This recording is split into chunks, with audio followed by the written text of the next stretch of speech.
খেদিবৰ কাৰণে কংগ্ৰেছৰ লগত বন্ধু হৈছোঁ। সেইকাৰণে মই বেছি গালি নাপাৰোঁ।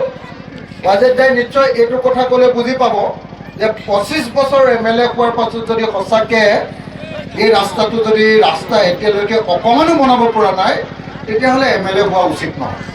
25 বছৰ MLA হোৱাৰ পাছত যদি এটা ৰাস্তা বনাব নোৱাৰে, য'ত হাজাৰ হাজাৰ মানুহ, চাওক আপোনাৰ চাৰিওফালে মানুহ, এই গোটেই চাৰিওফালে মানুহ অথচ এটা ৰাস্তা নাই, তেতিয়াহ'লে মই ভাবোঁ যে তেখেতে আৰু ভৱিষ্যতে ইয়াৰ পৰা MLA নোহোৱাটো ভাল হ'ব। হয়নে নহয় কওক? এইটো বেয়া নাপাব।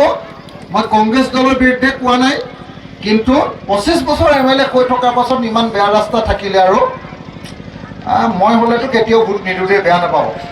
আপোনালোকেহে দি আছে আৰু, মই হ'লেতো নিদিওঁ কিন্তু কেতিয়াও।